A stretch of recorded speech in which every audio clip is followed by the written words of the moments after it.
Bismillahirrahmanirrahim. Assalamualaikum warahmatullahi wabarakatuh. Perkenalkan, nama saya Hatimah Mardin. Saya dari program studi PIAUD kelas A semester 6. Baiklah, pada video kali ini saya akan menjelaskan tentang evaluasi tafsir Tarbawi mengenai materi pengantar surah Al-Fatihah, jumlah ayat surah Al-Fatihah, dan pokok-pokok kandungan surah Al-Fatihah.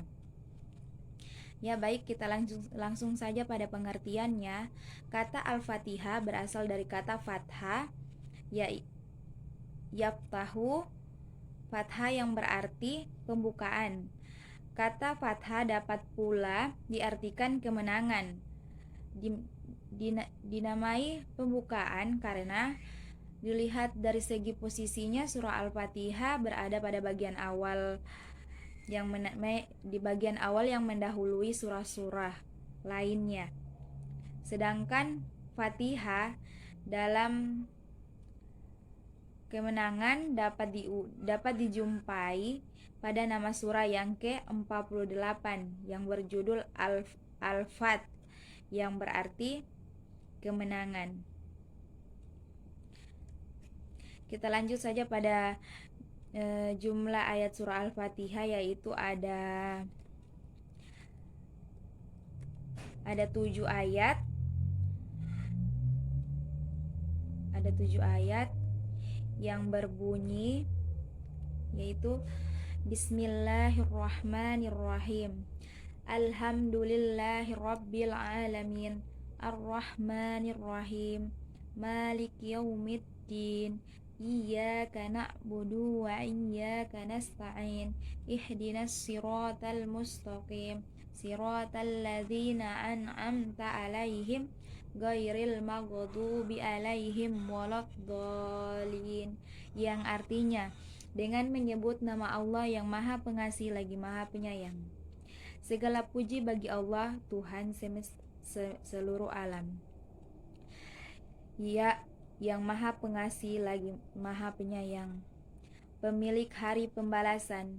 Hanya kepada Engkaulah kami menyembah, dan hanya kepada Engkaulah kami memohon pertolongan.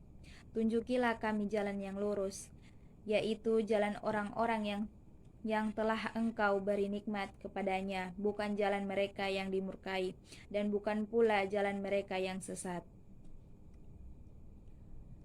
Baik, kita lanjut lagi pada keutamaan membaca surah Al-Fatihah, yaitu surah Al-Fatihah merupakan surat di dalam Al-Quran yang paling sering dibaca. Bahkan saat ketika menjalani ibadah sholat 5 waktu, maka tak heran jika surah Al-Fatihah sudah mulai diajarkan bahkan ketika usia dini sekalipun. Membaca Quran surah Al-Fatihah tak serta menjadi sebuah kewajiban yang harus melafalkan bagi seluruh umat muslim. Surah Al-Fatihah juga memiliki berbagai keutamaan yang begitu besar, seperti diantaranya memudahkan agar hajat kita dapat terkabul. Membaca surah Al-Fatihah 20 kali seusai melaksanakan sholat fardu juga diyakini dapat membantu membuka pintu rezeki kita lebih terbuka lebar. Hal yang lebih menariknya lagi, dengan membaca surah yang terdiri dari 7 ayat ini juga mampu mendatangkan pahala yang sama banyaknya ketika kita membaca sepertiga Al-Quran. Terus pokok-pokok kandungan surah Al-Fatihah, yaitu yang pertama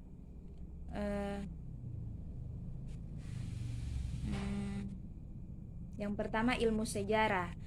Ilmu sejarah di sini maksudnya ilmu qasha atau cerita-cerita mengenai umat terdahulu, para nabi dan mereka yang berbahagia, yaitu kelompok yang dijanjikan sebagai penghuni surga, tercatat dalam kalimat.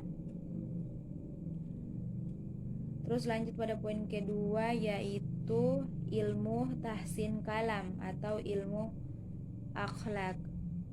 Ilmu akhlak dalam surah Al-Fatihah merupakan sebuah jalan menuju kesempurnaan. tentang nilai-nilai luhur, yaitu lanjut pada ilmu furu atau cabang-cabang agama. Di sini turunan dari ilmu usnul adalah ilmu furu atau yang biasa disebut dengan istilah ilmu syariat. Dalam ilmu syariat lebih rinci lagi membahas mengenai praktik-praktik ibadah, mulai dari ibadah mahdah dan ibadah ghairi mahdah atau muamalah. Lanjut kepada makna surah Al-Fatihah. Surah Al-Fatihah memiliki peran sentral dalam setiap pengalaman beragama umat muslim. Tanpa memakai surah Al-Fatihah, sebuah aktivitas sholat dianggap tidak sah. Sementara itu, dalam sebuah hadis dinyatakan bahwa sholat yang tidak menggunakan surah Al-Fatihah, maka sholatnya menjadi pincang dan tidak sempurna. Mungkin hanya itu yang dapat saya paparkan dan jelaskan. Lebih dan kurangnya saya mohon maaf. Wabillahi taufiq wal hidayah. Wassalamualaikum warahmatullahi wabarakatuh.